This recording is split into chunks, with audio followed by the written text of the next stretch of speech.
Hola, hola, compañeras de pedagogía, ¿cómo estamos? Ya estamos aquí nuevamente, soy el profesor Simón Peralta. Vamos ya con una nueva materia que complementa lo que dice en tu preparación con futura pedagoga, que es filosofía de la educación. Por visto, por explicado y espero que por aprendido el enfoque que los sociólogos hacen de la pedagogía. Siendo la educación un fenómeno que se presenta dentro de la sociedad, no de ahorita, sino de siempre, desde que el hombre aparece en la Tierra, pues es un asunto que obviamente también vincula a los sociólogos. Ellos que estudian la ciudad en lo global, en lo general, son un aspecto, un elemento fundamental, pues viene siendo la cultura y dentro de la cultura lo que viene siendo la educación. Por ello vimos a señores que opinan, siendo sociólogos, sobre la educación, sobre cómo ellos enfocan o cómo ven a la educación como una reproductora de la sociedad, como una agente social que incluye a las personas, etcétera. Ahora vamos a ver lo que viene siendo la filosofía de la educación. Ya también habíamos analizado en nuestro curso anterior que dentro de las ramas o áreas propias de la pedagogía está la filosofía de la educación y que ella también estudia el fenómeno educativo porque pues también es mucho por lo que tenemos que pensar, por lo que tenemos que analizar, es mucho por lo que tenemos que visualizar sobre lo que viene siendo la educación de todos los tiempos. Porque reitero, no hemos encontrado pues un modelo o un sistema educativo que nos permita pues cumplir los fines de la educación, que es aprender, que es transmitir el conocimiento, que es innovar, que es crear nuevas tendencias, nuevas cosas, nuevos descubrimientos, etcétera, etcétera. De esta manera vamos a iniciar nuestra nueva materia, pero antes de iniciar de lleno, como hicimos con la vez pasada de lo que es sociología de educación, vamos a ver en forma especial qué es filosofía. Filosofía es una materia que mucha gente pues menosprecia, no ve con buenos ojos, porque tiene el concepto de que es una materia chorera, como dicen coloquialmente, este, eh, de mucho rollo, mucha paja. Una materia que a veces a lo mejor no tiene ni razón de ser, porque pues nada más ahí, hasta dicen los locos, los filósofos que están locos, se ponen a pensar, a echar su rollo, a echar ahí su paja, pero en realidad no aporta nada. Entonces, el filósofo tiene ese concepto de una persona que nada más se dedica a pensar, se pone ahí a reflexionar, echar ahí su choro, echar su rollo sobre el mundo, sobre el Dios, en fin, empieza a divagar. Entonces vamos a ver, compañeros, que la filosofía, salvo tu mejor opinión después de que termine esta clase, bueno, el curso, ¿qué concepto tienes de filosofía? Créeme que yo quizás algún tiempo, algún momento tuve que a lo mejor también esa idea. Pero hay que profundizar sobre esta materia. Me he dado cuenta que es una materia que pues hay que tenerle un gran respeto, que nos permite ver cosas que tú y yo no vemos. Un filósofo analiza a profundidad. Un filósofo ve las cosas con mayor detalle, con mayor precisión, y encuentra cosas que tú y yo a simple vista nunca hemos visto, nunca hemos analizado. Es más, que jamás nos habíamos imaginado que las cosas eran de esa manera, que las cosas se presentan de esa manera. Y escuchas a uno, le das la razón, pero escuchas a otro, que es lo contrario, lo opuesto al que dijo el primero, y también dices, pues creo que tiene mucha razón. Aquí lo importante de un filósofo son sus argumentos. Vamos a ver que la filosofía, a diferencia de las demás ciencias, no es una ciencia material, en donde el objeto de su estudio lo podemos palpar, lo podemos ver, lo podemos tocar, lo podemos percibir. Un biólogo que estudia los seres vivos, pues los puede palpar, los puede tocar, los puede visualizar. Un economista que estudia la producción, el proceso productivo, que estudia todo este tipo de cosas, los puede ver, los puede contemplar, puede medir la inflación, puede medir el Producto Interno Bruto, el crecimiento económico, el desarrollo económico, ¿sí? Pero un filósofo es como un matemático, todo lo desarrolla en su mente, todo lo concibe en su mente. Y para poderlo demostrar, lo hace a través de argumentos lógicos, argumentos congruentes, argumentos que difícilmente les encuentras algún absurdo, difícilmente les encuentras ilógicos o los encuentras incoherentes. Al contrario, les das como mucha razón o les das con mucho crédito a lo que te están diciendo. ¿Por qué? Esa es la cualidad, esa es la virtud del filósofo. Que por eso no tiene que demostrar, no tiene que acreditar con fotos, con evidencias, con testimonios. No tiene que hacer experimentos y después demostrar. y acreditar que son sus teorías o sus hipótesis o sus leyes, sino a través del razonamiento y del pensamiento te convence o te hace ver las cosas sin necesidad de tener pruebas, sin necesidad de tener o de buscar evidencias, sino simplemente lo encuentras todo tan lógico y dices, no, pues tienen razón. Lo encuentras tan congruente y dices, no, pues tienen muchísima razón. En fin, y así como vimos en la sociología, los filósofos también exponen su punto de vista. Nos hacen ver su punto de vista sobre lo que es la educación como un concepto ideal. Todas las ciencias nos dicen cómo son las cosas, digan cómo son las cosas. El filósofo nos manda al mundo del deber ser de cómo deberían de ser las cosas, cómo nos gustaría que fueran las cosas y no cómo son las cosas. Y luego nos dice cómo son las cosas, nos explica un fenómeno, nos explica por qué se da ese fenómeno y las causas que motivan lo que viene siendo ese fenómeno. En cambio, el filósofo nos explica cómo un mundo ideal, pero no ideal de sueño, sino ideal con los pies en la tierra. Cómo nos gustaría que fueran las cosas y nos demuestra a través del pensamiento que esas cosas que él piensa o que él vale son válidas, tienen lógica, ¿sí? Tan es así, que las ideas de ellos han cambiado al mundo, han transformado al mundo. Y aquí es donde se acredita que las ideas es el arma más poderosa que tiene el ser humano para cambiar a la humanidad. Porque las ideas transforman al mundo, las ideas evolucionan al mundo. Y es lo que vamos a ver ahorita y es lo que hace el filósofo, aportar ideas, aportar principios. Esas ideas cuando son asimiladas por un grupo de personas, al ponerlas en práctica, transforman, cambian, evolucionan completamente al mundo, compañeros. Así que vamos a iniciar, por tanto, nuestra clase de filosofía de la educación, pero también aclarando lo que viene siendo filosofía, para luego entrelazar filosofía y pedagogía y dar lugar a filosofía de la educación. ¿Qué es filosofía? Para que podamos entender y entender mejor lo que viene siendo esta nueva materia en tu preparación profesional futura. De acuerdo a su origen etimológico, de acuerdo a su raíz etimológica, el origen de las palabras, filosofía es una palabra que deriva de los vocablos griegos pilos, que significa amor, y sopía, que significa sabiduría. De tal manera que a conjuntarlos podemos decir que filosofía es amor a la sabiduría, es cariño a la sabiduría. Y es que un filósofo viene siendo una especie como de sabelotodo. Un filósofo ve las cosas de forma genérica, de forma universal, no de forma parcial como lo hace un psicólogo, lo hace un sociólogo, lo hace un economista. Ya poco a poco iremos visualizando. Filosofía deriva de las palabras o de los vocablos griegos, pilos, que significa amor, y sopía, que significa sabiduría. Por tanto, en su origen etimológico, de acuerdo a su raíz, filosofía significa el amor a la sabiduría. Si tú eres cuidadoso y acuicioso, cuando estudies un filósofo, por ejemplo, Carlos Marx, te van a poner ahí filósofo, político, escritor, etcétera. Te van a poner varias cualidades de él. Si es ver a otro filósofo, por ejemplo, a Husserl, te van a poner igual lo mismo. Filósofo, matemático, ingeniero, es decir, varias profesiones. ¿Por qué? Porque para ser filósofo hay que conocer de todo, hay que saber de todo. Un biólogo enfoca su punto de vista nada más a las células, al organismo como un ser biológico, pero no le interesa ver pues los demás, como por ejemplo que las normas del derecho, que por ejemplo que el medio ambiente. Él nada más se aboca al cuerpo humano, su funcionamiento y demás cuestiones. En cambio, el filósofo tiene que conocer de todo y saber de todo. Etimológicamente, por tanto, filosofía es amor a la sabiduría. Pero ahora, ¿qué es filosofía? Filosofía es una ciencia racional y universal, compañeros, que de forma absoluta, de forma total, estudia todos los fenómenos y sucesos naturales y sociales. Dios, el universo, la tierra, la vida, la muerte, los seres vivos, el ser humano, etc. Por medio de la razón. Es decir, el filósofo estudia la vida, estudia los fenómenos a través de la razón, a través del pensamiento, a través de las ideas, mediante argumentos lógicos y congruentes.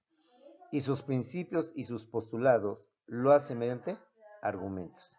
No lo hace con experimentos, no lo hace con pruebas, no lo hace con evidencias, no lo hace con fotografías, sino que lo hace a través del razonamiento. El filósofo te invita a razonar, a analizar, a profundizar, que a través de argumentos lógicos nos convence, nos demuestra, nos comprueba, nos acredita sus principios y sus postulados. Un filósofo no es un loco, como tenemos la idea, que se pone a echar ahí choro, imaginar que la vida, que la muerte, que Dios, que el universo, no. Un filósofo, ante todo, es racional, es decir, razona, piensa, reflexiona. No es una persona que nada más dice ideas a lo tonto y a lo loco, sino que te fundamenta por qué son esas cosas. Y te voy a demostrar cómo a través del pensamiento, sin necesidad de experimentos, sin necesidad de pruebas, te acredita sus fundamentos y sus principios. ¿Qué es la filosofía? La filosofía es una ciencia racional y universal. Racional porque utiliza la razón y a través del razonamiento y mediante argumentos lógicos y congruentes nos explica los fenómenos, explica las cosas. Es decir, necesita pruebas, evidencias, experimentos para acreditar y demostrar sus principios. Por lógica, nos lleva a creerle con peros. Y es universal. Como te he dicho, abarca completamente todo. Si estudia al hombre, no estudia nada más, no nada más lo estudia en su aspecto productivo o en su aspecto laboral como lo sería la economía o el economista. Si estudia al hombre, no solamente lo estudia o lo analiza como un ser biológico, como un ser constituido por órganos, por aparatos, por sistemas y por células, sino lo estudia como ser productivo, lo estudia como ser biológico, lo estudia como ser conductual. Por eso es una ciencia universal, que de forma absoluta estudia todos los fenómenos y sucesos naturales y sociales, es decir, abarca lo natural, abarca lo social. Dios, el universo, la tierra, la vida, la muerte, los seres vivos y un larguísimo, etcétera, etcétera. Por medio de la razón, mediante argumentos lógicos y congruentes. ¿Cuáles son las características de esta ciencia? Número uno, es una ciencia racional, es una ciencia intelectual, es una ciencia mental. Significa que sus principios y postulados no los desarrolla en un laboratorio o haciendo experimentos, sino que todos sus postulados, principios, los realiza en la mente, en el pensamiento, en las ideas completas.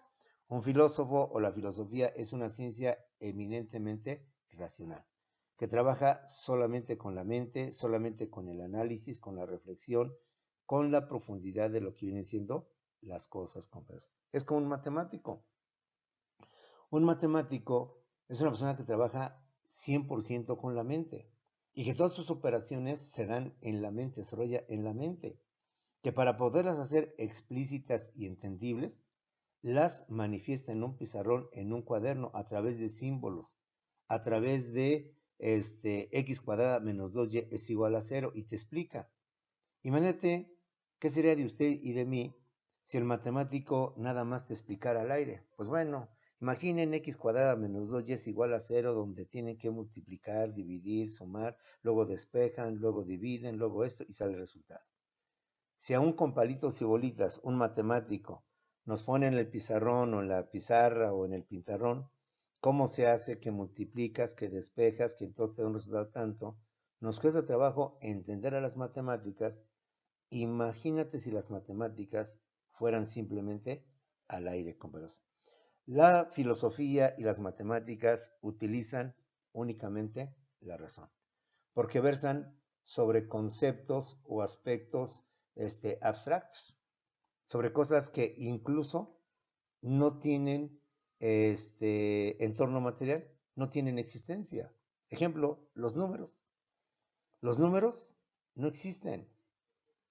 El número 2, el número 3 no existe materialmente. O dime, ¿en dónde vive el número 2? ¿Dónde vive el número 5? Son productos de la mente humana. La mente humana te ha creado el número 5, el número 6, el número 7, que se ha puesto un símbolo para poderlos representar y poderlos aprender. Pero materialmente, físicamente, el 6 no existe, ni en Europa, ni en África, ni en el universo. Solamente existe en la mente del ser. humano. Y para poder entender, entonces el hombre le puso al 6 un símbolo, al 7 un símbolo, y lo representan. Y insisto, lo representan para que usted y yo lo podamos entender. Porque si no hubiera una forma de presentar esos números, esas operaciones mentales, racionales, ¿cómo canijos entonces entenderíamos las matemáticas? Si poniéndolas en el pizarrón, yendo paso por paso, ahora despejas, después sumas, luego multiplicas, luego divides, luego obtienes el resultado, ahí está, y te pone el resultado, ya lo entendiste. Pero en sí, los números y las operaciones matemáticas no tienen una existencia material como el venado, como las mercancías, como los artículos. Solamente están en la mente humana. De igual manera, las ideas del filósofo solo existen en la mente humana. Y a través de la mente humana es como nos explican y nos dan las cosas. Me adelanto un poquito. Ejemplo, ¿qué es el amor?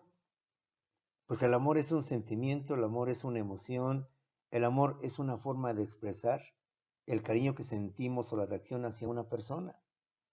Pero, ¿qué es el amor? Nada más lo manifestamos. Ahora, ¿dónde se encuentra el amor? Nosotros coloquialmente decimos que el amor está en el corazón y representamos el amor a través del corazón, pero sabemos que el amor nada tiene que ver con el corazón o el corazón nada tiene que ver con el amor. Los psicólogos nos tienden a decir que el amor está en el cerebro, pero ¿en qué parte del cerebro está el amor? No sabemos. Un ejemplo, el odio. ¿Qué es el odio? Y todos tenemos odio, todos manifestamos odio. Pero ¿en dónde se encuentra el odio? Los psicólogos y los neurólogos y la gente dedicada a esto dicen que el cerebro es tan complejo, tan complicado y tenemos millones de neuronas y tantas cosas que en alguna parte del cerebro está el odio. Pero ¿en qué parte del cerebro está el odio? ¿Eh? Lo sabemos expresar, lo sabemos manifestar, lo sabemos inclusive materializar vengándonos, haciendo venganza de ese, con motivo de ese odio.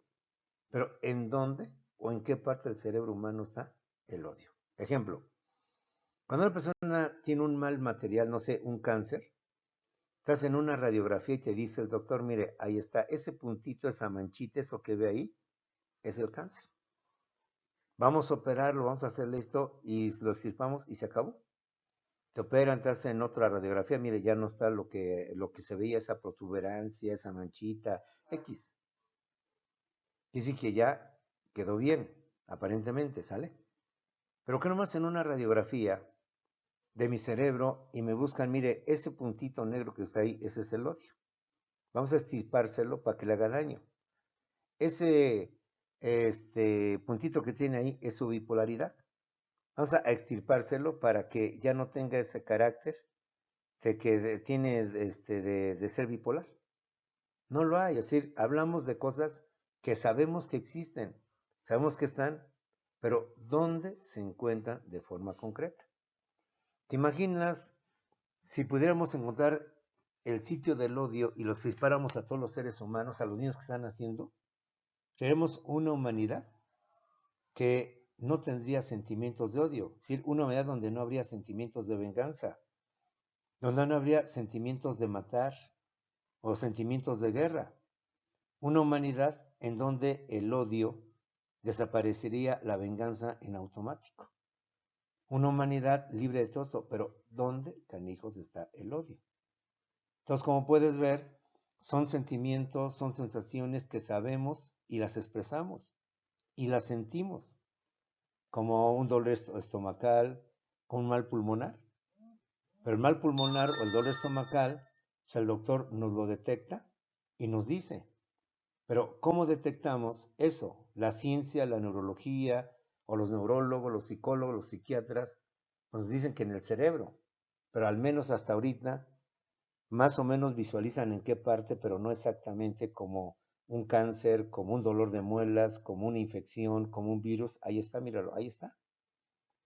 Ya ahí lo encontramos, se encuentra en tu cuerpo, tienes este patógeno, etc. Entonces, como puedes ver, la filosofía tiene esa característica. Estudia conceptos o situaciones abstractas que no tienen una realidad material.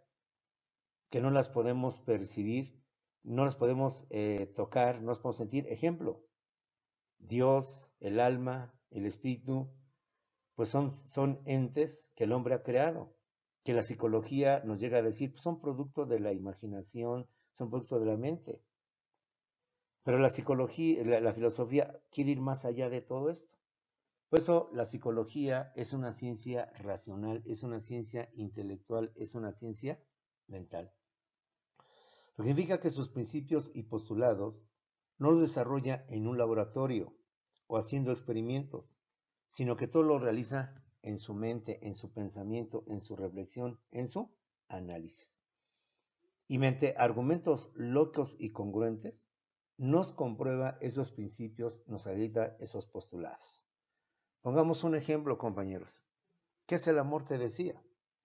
Pues si preguntamos qué es el amor, vamos a encontrar definiciones, pero olvídate. Y nos vamos a poner de acuerdo. Es más, va a haber personas que decir, es que el amor no existe, el amor es una fantasía, el amor simplemente es una ilusión. Entonces, ¿qué es el amor? Difícilmente nos vamos a poner de acuerdo. Ahora, había un filósofo, creo que usted lo ha escuchado alguna vez, Platón, en donde él nos habla de que los seres humanos no hemos conocido el verdadero amor, que nosotros no hemos entendido lo que es el amor. El acto sublime del amor es cuando damos la vida por un ser querido. Digo, Dios quiera y hago votos para que ni usted ni yo tengamos esta prueba. Pero por amor somos capaces de dar la vida por un ser querido. ¿Qué madre no está dispuesta a dar su vida porque su hijo se salve? ¿Qué hijo no está dispuesto a dar su vida porque su madre se salve? Creo que es el acto más sublime, el punto máximo del amor, cuando una persona es capaz de dar amor por ese ser querido, perdón, dar su vida por ser querido, por ser amado. Cuando una persona, señora o señor, señora, o la salva usted o salvo a su hijo. ¿Sabe qué? Salve a mi hijo. Yo ya viví ya esto, pero usted salve a mi hijo. Señor, necesitamos un riñón. Pues aquí está mi riñón, pero usted salve a mi hijo, pero usted salve a mi papá. Dios quiera que nunca vivamos esta prueba, pero se dan los casos. ¿Y qué ser querido y qué hijo, qué padre no está dispuesto a dar parte de su cuerpo con tal de que su hijo se salve? Entonces es el acto más sublime de lo que es el amor, su punto culminante del amor, dar la vida por un ser querido. ¿Y qué crees? Platón te dice que ese no es el verdadero amor. Ese no es el verdadero amor. Y Platón te dice, ese es un amor falso, es un amor ficticio. El ser humano no ha conocido el verdadero, el auténtico, el legítimo amor. ¿Eh? Y nos lo dice, y Tato, yo espero, cómo a través de la razón te lo explica y aparentemente nos convence. Dar la vida por un ser querido, ¿eso es amor? Eso no es amor. Ese no es verdadero amor. Amar a quien tú más quieres o a quien por naturaleza estás obligado a amar, pues no es amor. Piensa en mí, apenas me conoces. Ya está viejito tu maestro. Piensa que estamos en clases presenciales y me da el telele y me empiezo a morir. Y te dice la autoridad, a ver muchachas, ¿quién se da su corazón para que el maestro salve? Si uno de ustedes da el corazón, el maestro se salva. Seamos honestos, nadie. A ver muchachas, necesito que uno de ustedes dé un riñón para que el maestro se salve, si no se nos muere. ¿Quién va a darlo? Nadie, nadie. ¿Eh? Piensa en la persona que más odias, en tus vecinos. Y tu vecino está a punto de morirse. Y te dicen, necesitamos esto. ¿Tú lo vas a dar? No, que se muera el desgraciado, bendito es que se muera. Pero nadie daría eso. Entonces, Platón nos dice, cuando tú sepas amar, vas a saber dar las cosas sin saber a quién se las das. Y sin importarte quién es. Cuando tú sepas realmente amar, darás lo que más quieres a cualquier tipo de persona y no única y exclusivamente a tus seres queridos. Porque amar no nada más es amar a tus seres queridos, amar es amar a toda la humanidad. Y tú sabes amar a tus seres queridos, pero no sabes amar a la humanidad. El día que sepas amar a la humanidad, incluyendo a tus enemigos, ese día tú sabrás entender y conocer el verdadero amor, pero no de palabra, sino de hechos. Dices tú en tus oraciones que amas al ser humano. Dale el riñón a tu maestro para que se salve. Dale el corazón a tu maestro para que se salve. Dale el riñón a tu vecino para que se salve. Creo que ni yo lo daría, compañeros. ¿Por qué? Porque no hemos sentido el verdadero amor. Y filosofando de acuerdo con esto, dime, pensando en Jesús el hombre, haciendo un lado a Jesús Dios para no meternos en problemas, Jesús el hombre. ¿Jesús vino a dar la vida por María? ¿Vino a dar la vida por sus apóstoles? No. Se supone que vino a dar la vida por toda la humanidad. Él se sacrificó, entendiendo y viendo esta historia, no por María ni por sus discípulos, sino por toda la humanidad, incluyendo al pecador. Entonces, él sí supo amar y él supo saber lo que es el verdadero, el auténtico, el legítimo amor. Porque dio su vida por todos, no nomás por unos cuantos.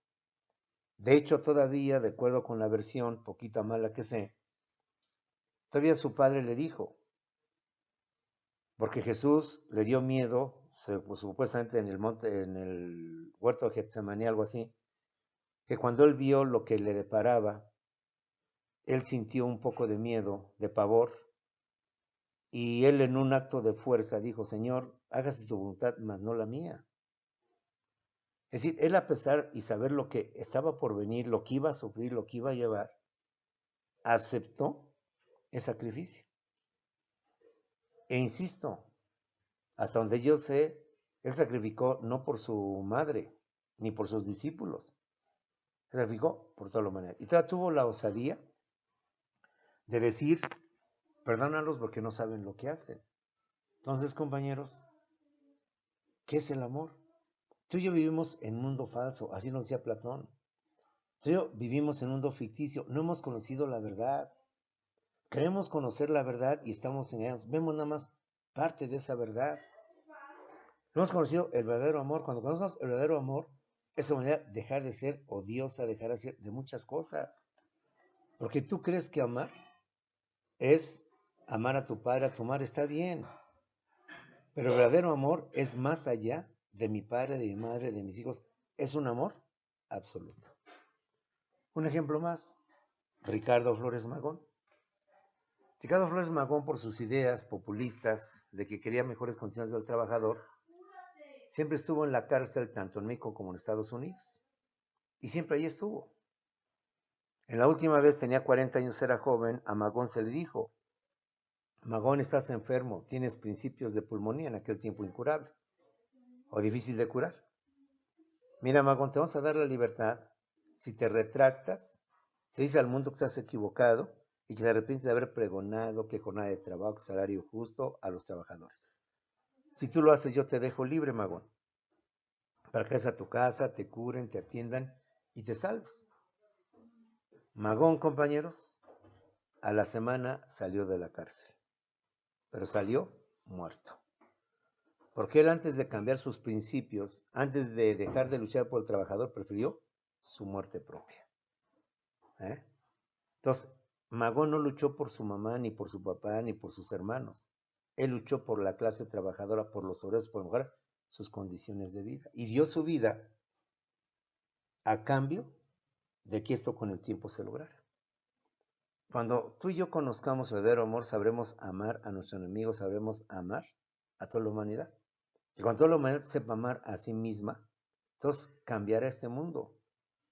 Pero mientras tú y yo estamos engañados, no conocemos el verdadero, el auténtico, el legítimo amor.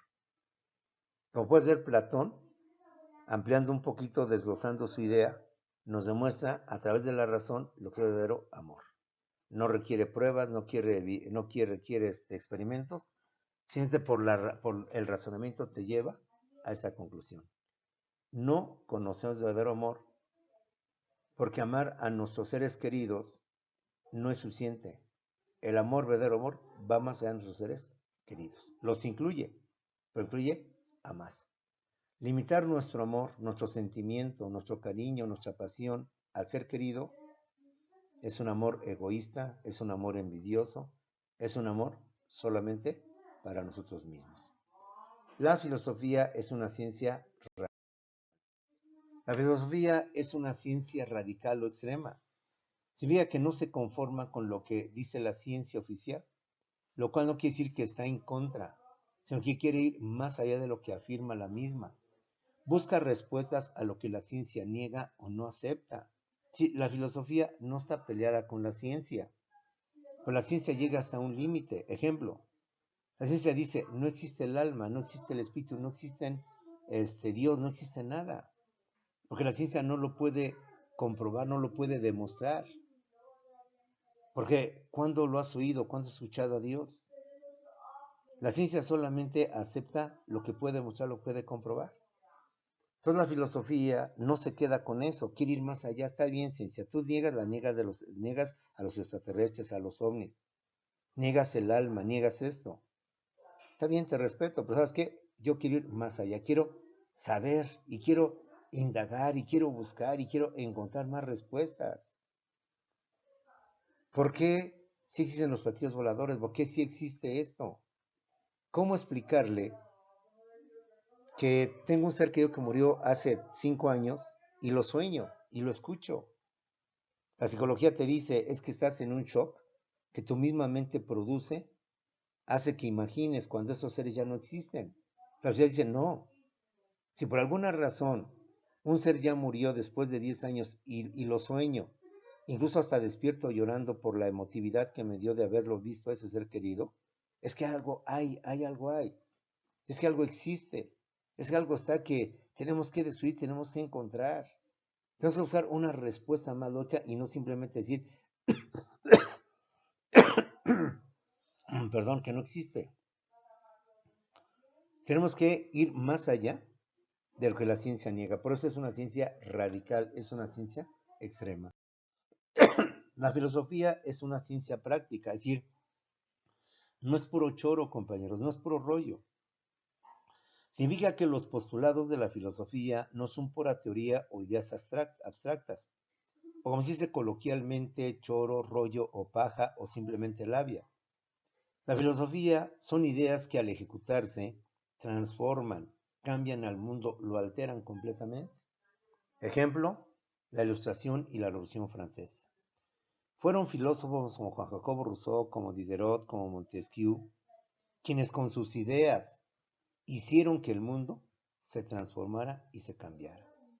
Son ellos los que con sus ideas, al poner en tela de juicio la autoridad del monarca, del rey, como una autoridad cuyo poder venía de Dios, la teoría del derecho divino de los reyes, son ellos quienes hicieron ver que el monarca era una persona dictadora, una persona dictatorial, una persona que no tenía contrapeso. Hicieron reflexionar a las personas, porque los seres humanos tenían la calidad de súbditos, ya no eran esclavos, pero eran súbditos, ya no eran siervos, pero eran súbditos, sin derechos, sin nada. Entonces el pensamiento nos dijeron, si los animales, siendo animales, son libres, con cuánta mayor razón los seres humanos deben de ser libres. Y si como a las aves y a los animales nadie les pone barreras, ¿por qué el hombre permite que otro hombre les ponga y les impida su libertad y les impida sus derechos? Con esas ideas, los franceses inician la Revolución Francesa y acaban con lo que es la monarquía. Da lugar a que las 13 colonias inglesas que estaban en América se independicen de Inglaterra y logren y conformen lo que hoy son los Estados Unidos de América. Con estas ideas, Miguel Hidalgo, Simón Bolívar y todas las colonias españolas que dependían obviamente de España, se independizan y por eso son libres y soberanas. Ve cómo las ideas, cómo el pensamiento de los filósofos, al encontrar las lógicas congruentes que el monarca no tenía un derecho que venía de Dios, que el monarca era un ser humano que no permitía las libertades y los derechos del ser humano, entonces empieza a transformarse el ser humano y empieza a evolucionar la sociedad. Un ejemplo más, Carlos Marx y Federico Engels con el socialismo, la lucha de clases sociales y la historia del proletariado. Hasta antes de ellos, lo que dominaba en el mundo era el capitalismo, la famosa explotación del hombre por el hombre. jornadas inhumanas de 12, de 14 horas, sin derechos, sin prestaciones, sin atención médica, que si el trabajador se enfermaba con motivo de su labor, el patrón no está obligado a dar ni un solo centavo para que se curara, que si el trabajador moría porque con motivo de su trabajo, no está obligado el patrón a darle ni un céntimo, ni mucho menos a su viuda ni a sus hijos huérfanos para ayudarse. Simplemente se murió y se acabó.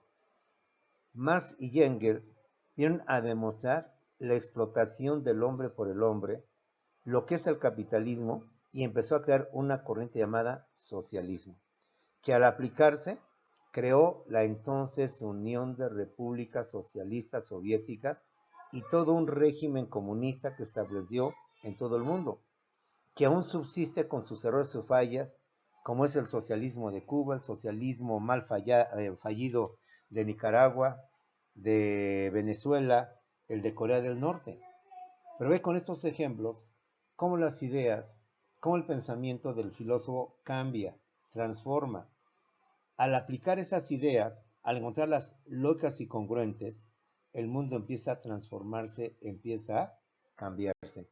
Por eso la filosofía es práctica, no es teoría. La filosofía es universal, es general. A diferencia de las demás ciencias que estudian los fenómenos de manera parcial y horizontal, la filosofía es universal y es vertical. Y me explico de la siguiente manera. Ejemplo, la economía estudia al hombre como un ser productivo, es decir, que tiene que trabajar, que tiene que producir para poder sobrevivir. Ya no podemos dejar que la naturaleza por sí misma nos dé los frutos, nos dé las cosas que el hombre necesita. El hombre tiene que trabajar y tiene que producir, si no, la humanidad se acaba. La economía estudia al hombre como un ser productivo y con ello estudia aspectos como son la producción, los precios, la inflación, el Producto Interno Bruto, la población económicamente activa, las crisis económicas, la devaluación, etcétera, etcétera. Es decir, estudia de forma parcial, de forma horizontal, un fenómeno que solamente una parte de lo que es la humanidad. No lo estudia en general, solo se aboca a este tipo de problemas un economista. Inflaciones, devaluaciones, crisis económicas, etcétera. Es una ciencia parcial, es una ciencia horizontal. La psicología estudia la conducta del ser humano y con ello estudia aspectos como son lo introvertido, lo extrovertido, las patologías, la bipolaridad, la esquizofrenia, la depresión, las filias y las fobias. Al psicólogo se olvida, o al menos no tiene tanto interés en la devaluación, en inflación, en la producción, Producto Interno Bruto. Eso es del economista. El psicólogo se aboca a los problemas psicológicos, a los problemas mentales, el Alzheimer, el mal de Parkinson, la esquizofrenia, la locura, pues, la depresión, las filias, las fobias que todos tenemos, los traumas, los complejos. Es decir, estudia el aspecto del ser humano, pero solamente de forma parcial y de forma horizontal. Una sola parte, el aspecto conductual, la conducta del ser humano. Y no le interesa tanto pues, el aspecto práctico, el aspecto genérico del que diciendo las cosas, ¿sí? De igual manera, el biólogo estudia al ser humano, pero como un ser biológico, como un ser constituido de aparatos, de células, de sistemas, sistema nervioso, sistema óseo, ¿sí? Aparato reproductivo, etcétera. Y se ocupa pues de las enfermedades, de los daños, de todo esto. Pero ella se olvida de lo demás. Entonces, como puedes ver, las ciencias son ciencias parciales. Las ciencias estudian solamente un aspecto, una parte de lo que viene siendo en sí lo que es el ser humano, lo que es la vida, lo que es la humanidad, lo que es el universo. Son parciales, son limitados, llegan hasta cierto nivel. De igual manera, el derecho reglamenta la conducta humana y con ello aspectos como son el matrimonio, el divorcio, la tutela, la propiedad, la posesión, los contratos, los testamentos. Es decir, estudia una parte del ser humano. La estudia parcialmente, la estudia de forma vertical. La estudia, por tanto, solamente en algunos aspectos, no de forma universal, de forma global. En cambio, la filosofía estudia al ser humano en su aspecto productivo, conductual, reglamentario y demás particulares. En su aspecto físico, social, espiritual, cognitivo, comunicativo, estético, emocional, ético y todo lo que te vas a imaginar. Por eso el filósofo, atendiendo su origen, es amor a la sabiduría, amor a conocer, amor a saber todo. Y todos nosotros tenemos ese espíritu filosófico. ¿Por qué? Desde que estamos en primaria, en secundaria, hemos llevado de todo. Física, matemáticas, biología, geografía, civismo, compañeros, español, inglés. De alguna manera, tenemos la semilla del filósofo. Que no la sepamos desarrollar porque no hemos sabido enganchar los conocimientos para poder entender en su magnitud, en su plenitud, al hombre, a la vida, al ser humano. El biólogo lo ve como un ser biológico, como un ser celular. El psicólogo lo ve como un ser conductual, como un ser de comportamiento. El abogado lo ve como una persona que hay que reglamentar, que hay que regular, porque si no, se hace un caos y cada quien va a hacer lo que quiera. El economista lo ve como un ser productivo que tiene que laborar, tiene que producir, tiene que fabricar, porque si no, la humanidad se acaba. Lo ven, por tanto, con una visión limitada, con un aspecto que solamente abarca lo que es de su profesión. En cambio, el filósofo, que tiene conocimientos de biología, de física, de química, tiene conocimientos de sociología, de psicología, de derecho, lo va a ver en su conjunto, en su magnitud, en su universalidad, para poder entender mucho mejor lo que viene siendo la vida, el mundo, el universo y cuantas cosas más. De alguna manera, usted y yo tenemos a un filósofo dentro de nosotros, pero que no lo hemos querido desarrollar porque nos hemos especializado tanto en lo nuestro. Usted como futura pedagoga, su mundo es la educación. Y del mundo de la educación no va a salir. Que le afecte la economía, que le afectan las leyes, que le afecte eso, pero su mundo es la enseñanza. Ya lo demás, lo de menos, lo sobrelleva, lo sobreentiende, medio lo comprende o no lo comprende, y es lo de menos. Lo importante es la educación. Eso mismo hace un economista. Solo se preocupa por los problemas que a él le interesan, que le llaman la atención, la inflación, la devaluación, ¿sí? El crecimiento, el desarrollo económico. Lo demás, lo de menos, lo vive con sus hijos, con su familia, que el divorcio, que el matrimonio, pero eso está un abogado, está un psicólogo para que atienda a mi hijo que tiene problemas, para que vea lo de mis problemas que tengo con mi esposa, etcétera, con mi cónyuge. En fin, la filosofía, en cambio, estudia al ser humano en su aspecto productivo, conductual, reglamentario y demás particulares. Estudia al ser humano y a la humanidad y al universo de forma vertical, de arriba hacia abajo, de abajo hacia arriba y de forma universal, en su todo, como parte de un todo, como elemento de un todo, de una unidad, y no como un elemento desligado, separado de ese todo, para nada más visualizarlo en ese enfoque particular.